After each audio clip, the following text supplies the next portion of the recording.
ನನಗೆ ಆಪರ್ಚುನಿಟಿ ಕೊಟ್ಟಿರೋ ಇದಕ್ಕೆ ನಮ್ಮ ನಿರ್ಮಾಪಕರು ಸರ್ಗೆ ಮತ್ತು ನಮ್ಮ ಡೈರೆಕ್ಟರ್ ರಾಮಣ್ಣ ಸರ್ಗೆ, ನಮ್ಮ ಡ್ಯಾಡಿ ಆಶೀರ್ವಾದ ಮಾಡಿರೋದಕ್ಕೆ ಎಲ್ಲದಕ್ಕೂ ಧನ್ಯವಾದಗಳು ಹೇಳ್ತೀನಿ.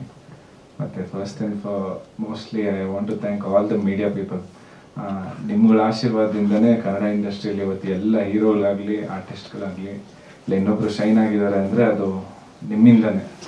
ಸೊ ಅವ್ರಿಗೆಲ್ಲ ಹೆಂಗೆ ನೀವು ಬ್ಲೆಸ್ ಮಾಡಿದಿರೋ ನಮ್ಮ ಸಿನಿಮಾಗೂ ಹಂಗೆ ಬ್ಲೆಸ್ ಮಾಡಿ, ನನಗೂ ಹಂಗೆ ಬ್ಲೆಸ್ ಮಾಡಿ ನಿಮ್ಮ ಮಡ್ಲಲ್ಲಿ ಹಾಕ್ಕೊಳ್ಳಿ ಅಂತ ನಾನು ಬೇಡ್ಕೊತೀನಿ. ಮತ್ತು ಈ ಚಿತ್ರದ ಬಗ್ಗೆ ಹೇಳಬೇಕು ಅಂದ ತಕ್ಷಣ ನಮ್ಮ ರಾಮಣ್ಣ ನಮಗೆ ಹೇಳಿದಾಗ ನನಗೆ ತುಂಬ ಖುಷಿ ಆಯಿತು. ನಾನು ರಂಗಭೂಮಿ ಹಿನ್ನೆಲೆಯಿಂದ ಬಂದಿರೋದು, ಸೊ ಈ ಥರ ಒಂದು ಪಾತ್ರ ಇದೆ ಅಂತ ಹೇಳಿದಾಗ ನನಗೆ ತುಂಬ ಖುಷಿ ಆಯಿತು. ಸೊ ಡೆಫಿನೆಟ್ಲಿ ಮಾಡ್ತೀನಿ ಅಂತ ಹೇಳ್ಬಿಟ್ಟು ಇಟ್ಕೊಂಡ್ವಿ. ಆಮೇಲೆ ಟೈಟ್ಲ್ ಹೇಳಿದ ತಕ್ಷಣ ಖುಷಿ ಆಯಿತು. ಸೊ ಟೈಟ್ಲ್ ಅಂತ ಬಂದಿದ ತಕ್ಷಣ ಫಸ್ಟು ಜ್ಞಾಪನ ಬರೋದೇ ನಮ್ಮ ಡಿ ಬಾಸ್ ಅವರು. ಡಿ ಬಾಸ್ಗೆ ಅಪ್ಪಟ ಅಭಿಮಾನಿ. ಫಸ್ಟು ನಾನು ಶಿವಣ್ಣ ಲಾಂಗ್ ಹಿಡ್ಕೊಂಡು ನೋಡಿದ್ರೆ ನೆಕ್ಸ್ಟು ಡಿ ಬಾಸ್ನೇ ನೋಡಿರೋದು. ಸೊ ಡಿ ಬಾಸ್ ಅವರು 25ನೇ ವರ್ಷ ಪಾದಾರ್ಪಣೆ ಆಗಿ ಅದೇ ಟೈಮ್ಗೆ ನಮ್ಮ ಈ ಸಿನಿಮಾ ಲಾಂಚ್ ಆಗ್ತಾ ಇರೋದು ನನಗೆ ತುಂಬ ಖುಷಿ ಕೊಡುವಂಥ ವಿಚಾರ. ಅವರಲ್ಲಿ ಅವರು ಒಂದು 2% ಇಲ್ಲ 1% ನಮಗೆ ಬಂದ್ಬಿಟ್ರೆ ಅದೇ ದೊಡ್ಡ ಸಾಧನೆ ನಮ್ಮ ಜೀವನದಲ್ಲಿ ಅನ್ನೋದು ಇದು. ನಮ್ಮ ಮಾದರಿ ಅಣ್ಣವರಂತೆ ನಾನು ಅವ್ರ ಆಶೀರ್ವಾದದಲ್ಲಿ ಬೆಳಿಬೇಕು ಅಂದ್ಕೊಂಡಿದ್ದೀನಿ.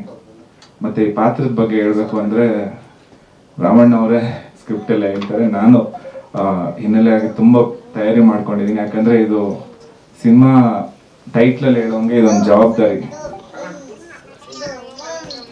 ಮೆಜೆಸ್ಟಿಕ್ 2 ಅಂದರೆ ಮೆಜೆಸ್ಟಿಕ್ 2 ಅಂದರೆ ಬರೀ ಒಂದು ಸಿನಿಮಾ ಅಲ್ಲ, ಇದು ಅದೊಂದು ದೊಡ್ಡ ಜವಾಬ್ದಾರಿ. ಯಾಕಂದರೆ ಒಂದು ಕನ್ನಡ ಇಂಡಸ್ಟ್ರಿಗೆ ಯಾರು ಮರೆಯಲಾಗದಿರೋಂಥ ಒಂದು ದೊಡ್ಡ ಸ್ಟಾರ್ನ ಕೊಟ್ಟಿರೋ ಸಿನಿಮಾ. ಸೊ ಅದು ನಮಗೆ ಸಿಕ್ಕಿದೆ ಅಂದರೆ ಅದೊಂದು ದೊಡ್ಡ ಜವಾಬ್ದಾರಿ ಅಂದ್ಕೊಂಡು ನನ್ನ 100%, 110% ನಂದು ಎಷ್ಟು ಹಾರ್ಡ್ ವರ್ಕ್ ಆಗುತ್ತೋ ಅಷ್ಟು ಹಾರ್ಡ್ ವರ್ಕ್ ಈ ಸಿನಿಮಾಗಾಗಿ. ಏನೇ ಎಂಥದೇ ಇದು ಬಂದರೂ ನಾನು ನಿಂತ್ಕೊಂಡು ಮಾಡಿ ಅದರಲ್ಲಿ ಜಯಿಸ್ತೀನಿ ಅನ್ನೋ ಒಂದು ನಂಬಿಕೆ ನನಗಿದೆ. ಅಷ್ಟೇ 100% ಎಫರ್ಟ್ ನಾನು ಹಾಕಿ ಮಾಡ್ತೀನಿ. ಪ್ಲೀಸ್ ನೀವೆಲ್ಲ ಆಶೀರ್ವಾದ ಮಾಡಿ. ನನಗೆ ಮೀಡಿಯಾ ಅವ್ರ ಸಪೋರ್ಟ್ ಬೇಕು, ಎಲ್ಲರೂ ಸಪೋರ್ಟ್ ಬೇಕು. Thank you sir. Thank you for each and every one. Sir ನಾನು ವೈಖರಿ ಥಿಯೇಟರ್ ಗ್ರೂಪ್ ಅಂತ ಇದ್ದಿದ್ದು, ಕರಡಿಪುರ ಸರ್ಕಸ್ ಕಂಪ್ನಿ ಅಂತ ನಾಟಕ ಮಾಡಿದ್ದೆ.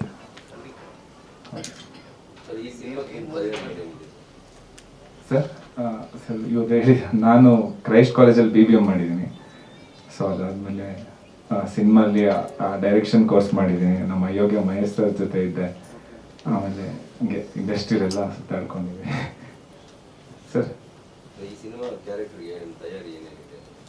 ಸರ್ ನಾನು ಫಸ್ಟಿಂದನೂ ಫೈಟ್ಸು ಡ್ಯಾನ್ಸ್ ಎಲ್ಲ ಕಲ್ತ್ಕೊಂಡೇ ಬಂದಿದ್ದೆ. ಚಿಕ್ಕ ವಯಸ್ಸಿಂದ ನಮ್ಮ ತಂದೆಯವರೆಲ್ಲ ಕಲಿಸಿದ್ರು. ಸೊ ಆಮೇಲೆ ಈಗೂ ಮತ್ತೆ ಫೈಟ್ಸು ಜಿಮ್ನಾಸ್ಟಿಕ್ ಎಲ್ಲ ಸ್ವಲ್ಪ ರೆಡಿ ಮಾಡ್ಕೋತಾ ಇದ್ದೀವಿ. ಮೇಜರ್ಲಿ ಇದೊಂದು ಆ್ಯಕ್ಷನ್ ರಾ ಕಲ್ಟ್ ಸಿನಿಮಾ.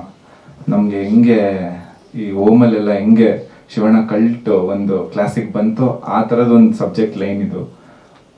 ಸೊ ಇವರು ಇದರಲ್ಲೂ ಅಷ್ಟೇ ಈ ಕಾಲಕ್ಕೆ ತಕ್ಕಂಗೆ ಇದರಲ್ಲಿ ಬೇಕು ಅಂತೆಲ್ಲ ಹೇಳಿದ್ದಾರೆ. ಸೊ ಈ ಕಾಲಕ್ಕೆ ತಕ್ಕಂಗೆ ಈ ಸ್ಟಂಟ್ಸು ಏನೇನು ಅಪ್ಡೇಟ್ಸ್ ಆಗಬೇಕು ಅದನ್ನೆಲ್ಲ ಮಾಡಿಕೊಂಡು ಮತ್ತು ಎಲ್ಲ ಥರದ್ದು ಇದು ಮಾಡ್ಕೊತಾ ಇದ್ದೀನಿ.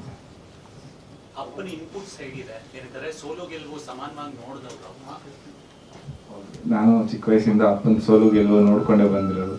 ನಮ್ಮ ಡ್ಯಾಡಿ ಯಾವತ್ತೂ ಗೆದ್ದಾಗ ಹಾರಾಡಲಿಲ್ಲ, ಸೋತಾಗ ನಮ್ಗೆ ಯಾರಿಗೂ ಮನೇಲಿ ಕುಗ್ಗೋದು ಅನ್ನೋದು ಬರಲಿಲ್ಲ. ನಮ್ಮನ್ನೆಲ್ಲ ಯಾವತ್ತೂ ಒಂದೇ ಥರ ನೋಡಿದ್ದಾರೆ. ಸೊ ಸಿನಿಮಾ ಇಂಡಸ್ಟ್ರಿ ನಮಗೆ ಫುಡ್ ಕೊಟ್ಟಿದೆ, ಬೆಡ್ ಕೊಟ್ಟಿದೆ, ಎಲ್ಲ ಚೆನ್ನಾಗಿ ಇಟ್ಟಿದ್ದೇವರು ಒಳ್ಳೆ ಆಶೀರ್ವಾದ ಮಾಡಿದೆ. ನಮ್ಮ ತಂದೆಯವರು ಹೇಳಿರೋದು ಇಷ್ಟೇ, ಯಾರ್ದು ಒಬ್ರದ್ದು ₹1 ನಾವು ಏನಾದ್ರು ಒಂದು ಮಾಡಬೇಕಾದ್ರೆ ಅವ್ರದ್ದು ಅಕೌಂಟಬಿಲಿಟಿ ಇರಬೇಕು. SSTV ಸಿನಿಮಾ ಜಗತ್ತಿನ ಕ್ಷಣ ಕ್ಷಣದ ಸುದ್ದಿಯೊಂದಿಗೆ.